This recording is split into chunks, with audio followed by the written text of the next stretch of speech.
Vinay shoulder ചെയ്ത movie എന്ന് വേണം പറയാനായിട്ട്. ഭയങ്കര അച്ചട. അതായത് വിനയാണ് അതിൽ ഏറ്റവും നന്നായിട്ട്, വിനയുടെയാണ് കൂടുതലായിട്ടും.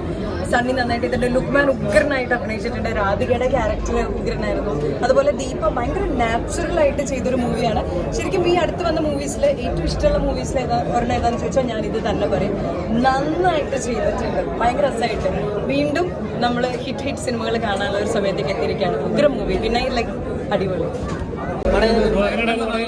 ഭയങ്കര രസമുള്ളതായിരുന്നു. സെക്കൻഡ് ഹാഫ് ഒക്കെ പ്രത്യേകിച്ച് വിനയേട്ടന്റെ പെർഫോമൻസ് ഭയങ്കര രസമായിരുന്നു. കണ്ടിരിക്കാൻ തോന്നുന്നു. നല്ല പടം, നല്ല പടം.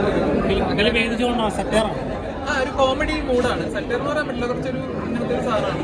എന്താ പറയുക, നമ്മൾ ഗ്രാമങ്ങളിലൊക്കെ അങ്ങനെ കാണുന്ന പടങ്ങളുണ്ടല്ലോ, കുറേ ഡിഫറെന്റ് ക്യാരക്ടേഴ്സും ഒക്കെ ആയിട്ട് നല്ല രസമായിരുന്നു. എന്തായാലും ഇഷ്ടപ്പെട്ടു, ഭയങ്കരമായിട്ട് ഇഷ്ടപ്പെട്ടു. നല്ല സിനിമയാണ്, ഒരു ഡിഫറെന്റ് സിനിമയാണ്. കുറേ നാളെ നമ്മൾ ഇങ്ങനത്തെ സിനിമ കണ്ടിട്ടില്ല. എല്ലാവരും അടിപൊളിയാണ്. വിനയ അടിപൊളിയാണ്, സണ്ണി, രാധിക, ദീപ എല്ലാവരും നന്നായിട്ട്. ലുക്കും അടിപൊളിയാണ്, എല്ലാവരും അടിപൊളിയാണ്. അതൊക്കെ ചോദിച്ചാൽ എനിക്കറിയില്ല. ഭയങ്കര രസമായിട്ടുണ്ട്. വേറൊരു പ്രമൈസിൽ സെറ്റ് ചെയ്തിരിക്കുന്ന അടിപൊളിയാണ്. പഴയ പൊൻമുട്ടയുടെ താറാവും പെരുണ്ടാകുന്ന വിശേഷങ്ങളൊക്കെ ഇപ്പോൾ അടുത്ത് കണ്ടിട്ടില്ലാത്ത സിനിമ. നല്ല രസമുള്ള സിനിമ.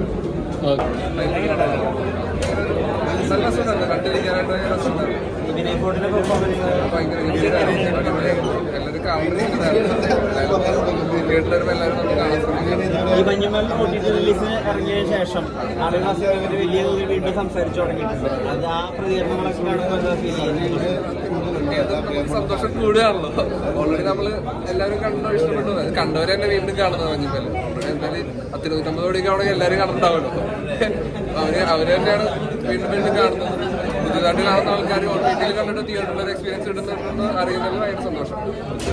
അതിനിപ്പോ കുറച്ച് ഇഴകി പരിശോധിക്കാനൊക്കെ തുടങ്ങിയിട്ടുണ്ട് ആളുകൾ. അതൊക്കെ ശ്രദ്ധിക്കാറുണ്ട്. അത് കുഴപ്പമില്ല, പരിശോധിച്ചോളൂ. നമുക്ക് പൈസ കിട്ടിയ ആൾക്കാരെയാണ് ഇഷ്ടമുള്ളത്. ഇനി പരിശോധിക്കണം, പരിശോധിക്കണം, കുഴപ്പമില്ല. ശരി.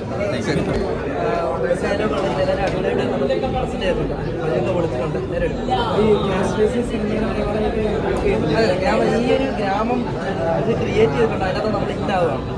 നമ്മൾ അവരുടെ കൂടെ തന്നെ സഞ്ചരിക്കും. എവിടെയാണ് എല്ലാവരും ഈ മലയാള സിനിമകളെല്ലാം വിജയിക്കട്ടെ. എല്ലാവരും പരാജയപ്പെടണമെന്നല്ല ആരും സിനിമ എടുക്കുന്നത്. അപ്പോൾ എല്ലാ പരിപാടികളും വിജയിക്കട്ടെ. പരിപാടി നടക്കുന്നതേ ഉള്ളൂ.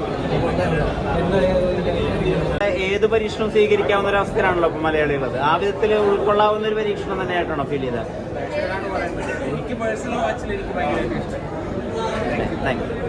പിന്നെ നമ്മുടെ സണ്ണിച്ചേട്ടൻ എല്ലാവരും ഓരോ ക്യാരക്ടേഴ്സ് ഉണ്ടാവും. ഇത് ഭയങ്കര സർപ്രൈസിങ് ആയിരുന്നു ഇങ്ങനത്തെ ഒരു പരിപാടി.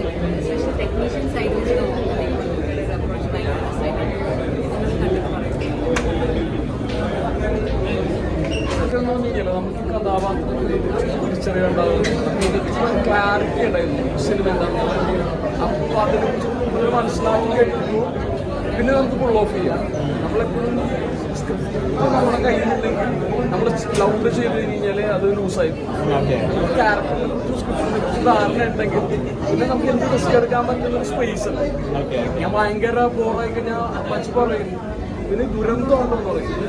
അപ്പോൾ അങ്ങനെ അല്ലെങ്കിൽ നമ്മൾ ഭയങ്കര ഗംഭീര ഷോട്ട് കൊടുത്തിട്ട് ഫീൽ ചെയ്യാൻ മതിയോട് ചോദിക്കും. ആ ഒരു വ്യത്യാസം എനിക്ക് കുറെ വിന്റേജ് കാലത്ത് നെടുമുടി വേണുചേട്ടൻ്റെ ഒക്കെ ഒരു ജോണർ ഒരു സബ്ജക്റ്റാണ്. കോമഡി ഒക്കെ എടുത്ത് പറയേണ്ട ഒരു കാര്യമാണ്. എനിക്ക് പേഴ്സണലി വർക്കായ ഒരു പടമാണ്. മൊത്തത്തിൽ നന്നായിട്ട് വന്നിട്ടുണ്ട്. പ്രത്യേകിച്ച് കാസ്റ്റ് വിനയ് എടുത്ത് പറയണം. അതേപോലെ സണ്ണി, ദീപ, ബാക്കി എല്ലാവരും അവരുടെ കാസ്റ്റ് അവരുടെ ഭാഗത്ത് വളരെ നന്നായിട്ട് ചെയ്തിട്ടുണ്ട്. പ്രത്യേകിച്ച് മജുക്കയുടെ ഡയറക്ഷൻ.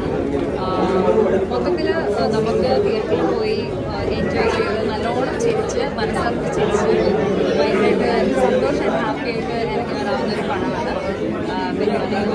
പിന്നെ തീർച്ചയായിട്ടും എല്ലാവരും തിയേറ്ററിൽ പോയി കാണുക. ഈ 70ഓളം ക്യാരക്ടേഴ്സ് ഉണ്ട് ഇതിനകത്ത്. അപ്പോൾ അത് ആ സിനിമയ്ക്ക് അതാ ഞാൻ പറഞ്ഞത്. ഈ ഓരോ ക്യാരക്ടേഴ്സ് അവരുടെ ഭാഗങ്ങൾ പ്രത്യേകിച്ച് നമുക്കൊരിക്കലും ഇതൊരു മിസ്കാസ്റ്റാണ് അല്ലെങ്കിൽ ഇത്രയും പേരുടെ ആവശ്യമുണ്ട് അങ്ങനെയൊന്നും തോന്നില്ല. നമ്മൾ ഓരോ ക്യാരക്ടറും അത്രത്തോളം എന്റർടൈൻ ചെയ്തിട്ടുണ്ട്. അവരുടെ ആ ക്യാരക്ടർ എന്താണോ പടത്തിലേക്ക് കോൺട്രിബ്യൂട്ട് ചെയ്യേണ്ടത് അത് കറക്റ്റായിട്ട് കോൺട്രിബ്യൂട്ട് ചെയ്തിട്ടുണ്ട്. അപ്പോൾ നമുക്ക് അങ്ങനത്തെ ഒരു ചോദ്യം നമ്മുടെ മനസ്സിലേക്ക് വരത്തില്ല. ഈ വിനയ് ഫോണിന്റെ ലുക്ക് ഭയങ്കര ചർച്ച ചെയ്തതാണ്. അത് തിയേറ്ററിലാണ് അത് എനിക്കൊന്നു ടെലിഫോണിൻ്റെ ലുക്കും പുള്ളിയുടെ ആ ഒരു പുള്ളി ചെയ്ത ക്യാരക്ടറിൻ്റെ മൊത്തത്തിലുള്ള ശൈലിയും സംസാരവും ഭയങ്കരമായിട്ട് നമ്മൾ തുടക്കം തൊട്ട് അവസാനം വരെ ഏറ്റവും കൂടുതൽ ചിരിപ്പിക്കുന്നത് തന്നെ ആ ഒരു ഒന്നാമത് പുള്ളിയുടെ ആ ലുക്ക് കാണുമ്പോൾ തന്നെ ചിരിയാ വരിക. അതിൻ്റെ കൂടെ ബാക്കിയുള്ള കോമഡി കാര്യങ്ങളും വർക്ക് ഔട്ട് അതിനോട് കട്ടക്ക് പിടിക്കണമല്ലോ. അത് ആദ്യമായിട്ടല്ല എനിക്കൊന്നും ബ്ലോഗിൽ കുറച്ച് ചെയ്തിട്ടുണ്ട് ഈ മീറ്റർ. പക്ഷേ ഇത് ഏറ്റവും ടോപ്പിൽ നിൽക്കുന്ന ആ സണ്ണി വേണ്ട ക്യാരക്ടർ മീറ്റർ സിനിമ ഈ സിനിമ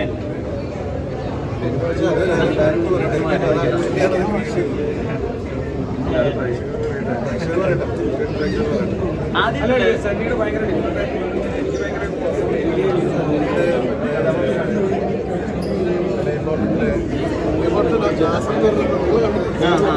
എനിക്ക് അവസാനം വരെ ചിരിപ്പിച്ച് കൊന്നില്ല.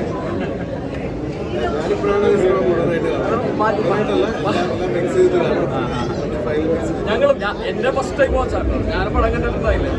ആദ്യമായിട്ടുള്ള ഒരു ബ്രദർ സിസ്റ്റർ ബോണ്ടിൽ സണ്ണി എന്തെങ്കിലും വർക്ക് ചെയ്യണം, അത് ഭയങ്കര റിലേറ്റബിൾ ആയിരുന്നോ മജു ഫസ്റ്റ് പറയുമ്പോൾ തന്നെ? ഇപ്പോഴത്തെ എല്ലാം ഒരു തമാശ രീതിയിലാണ് നമുക്ക് കാര്യങ്ങളൊക്കെ പറഞ്ഞു തുടങ്ങിയത്. ഞാൻ അങ്ങനെ ഒരു സണ്ണിയോട് നമുക്ക് പറയേണ്ട, സണ്ണിയോട് പറഞ്ഞാൽ എനിക്കൊരു 15 ദിവസം 20 ദിവസം ഷൂട്ടിനുള്ളപ്പോഴാണ് വിളിക്കുന്നത്. സണ്ണിയോട് പറഞ്ഞാൽ നിങ്ങൾ ഫ്രീ ആണ് അവിടെ 2 ആഴ്ച ഇതാണെന്ന് പറഞ്ഞു, നിങ്ങളോട് വാന്ന് പറഞ്ഞിട്ട് അങ്ങനെയാണ് പുള്ളി സിനിമയിൽ ഉണ്ടാവുന്നത്. പിന്നെ നമ്മൾ ആ സമയത്ത് സണ്ണി സ്ക്രീനിനെ വാങ്ങിയ മുമ്പ് പിന്നെ ആ സമയത്ത് പറഞ്ഞു കൊടുക്കുന്നു സണ്ണി പെട്ടെന്ന് മനസ്സിലാക്കി. ഇപ്പൊ നാസറിന്റെ പ്രശ്നം കണ്ടത് നന്നായിട്ട്. എന്തായാലും വരുന്ന മെയ് 10-ന് റിലീസാണ്. സിനിമ കാണാം, സപ്പോർട്ട് ചെയ്യുക. ഒരുപാട് ലീഡ് റോളിൽ വരുന്ന സിനിമയാണ്. അപ്പോൾ ആ ഒരു എക്സ്പീരിയൻസ് സുലൈഖ മൻസൂർ ശേഷമാണ് ഒരു സിനിമ ആ ഒരു എക്സ്പീരിയൻസ് വേറെ തന്നെയാണ്. കാരണം നമുക്കൊരു ലീഡ് ക്യാരക്ടർ മാക്സിമം പരിപാടിയാണ്.